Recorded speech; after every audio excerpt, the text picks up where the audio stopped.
Let's talk about identifying people who are not your customer first and foremost, because pricing means nothing if you can't identify these people right at the gate. And this guy right here, prove it. Let me get a scholarship and I'll post every step of the way what I learned and applying it. So this guy basically wants to be taught for free. You know, people are going to want you to do things for free on the job, but those are not your customers. It never, I don't know who this guy is, University of Motivation. I guarantee you that person wouldn't work for free and hope to get something on the back end. And we don't do that. And neither should you do that. Like, that's not the way the world works. No scholarship. Maybe Biden will pay off your student loan. No, I want to tell you, afford to buy it.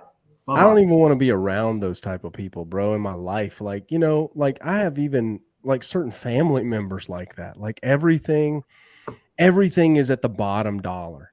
It's such a low frequency prison that they have no idea that they're stuck in. And once you start, Dan Kennedy said something really legendary. It stuck with me. He says, why pay less when you can pay more? And I was like, it was like, why are you always fighting for the lowest bottom dollar price? And the funny thing is, you attract not what you want, you attract what you are. You attract what you are. And this becomes a self-fulfilling prophecy.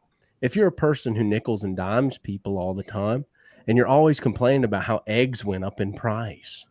Like I've seen these memes about how eggs are high. My girl just bought a dozen or 2 dozen. I don't give a damn. So it's just get out of the low frequency mindset that has been bestowed upon you in your childhood with your family, your broke dad who worked it. He worked hard, or maybe he wasn't there. I don't know, but you got to get out of it somehow. And the way I've found, this is the only way, because I grew up not with my parents that way, but with extended family that was this way. This bottom dollar thing, everything's too expensive thing. Like, what isn't too expensive? Like, You never find something that's not too expensive to them. And the funny part about it is if the world would give it to them for free, they would take it. Like, do you realize if you try to give me anything for free, I'm like, bro, I ain't taking that shit. Like, get that out of my, because I know there is no free lunch. That saying, y'all hit me when I was like 29 years old. I finally knew what that meant. There is no free lunch. It's because there's an expectation when they buy you lunch, when they give you something, when they give you a handout, it's not free because the expectation is blank. If a guy buys a woman a drink at a bar, what's he buying? He's not buying a drink. He's buying the conversation. There is no free lunch. He's buying a conversation with her. Right. And so that's the biggest thing. I mean, I've talked about this before, I think in the last live, is like getting around the right people. We're going to talk about pricing, but get around killers, man. Get around people who do not want it for free, who are kind of pissed off it's discounted. Like, what's wrong with it? Why are you discounting it? I'm here to pay full price at the counter of success. And I expect my friends, my cohorts, the people I surround myself with to be willing to pay full price at the counter of success, because it's not about cutting prices down. It's about going and making more. Right. Go make more money. That's the point. And that's one thing that me and Aaron both come from we come from UCLA. All right. I'm in the upper corner of lower Alabama. That's poverty central.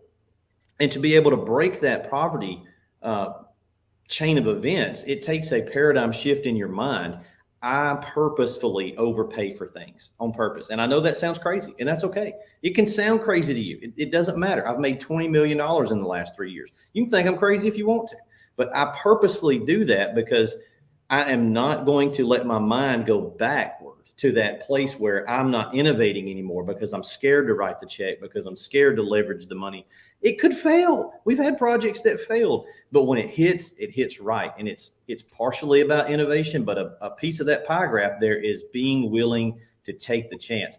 My favorite part of going to Six Flags is getting the most expensive, whatever the most expensive flash pass is, so that I can pass all the brokies in the line over there and walk up there and ride the ride. And I'll do it over and over again. And if I can't afford to do that, I just won't go to Six Flags. Like, I'm either going to do it that way or I'm not going to do it. I'm not going to do this halfway thing, because this halfway thing takes all your mental energy up, and then you'll never get to the place you want to be at.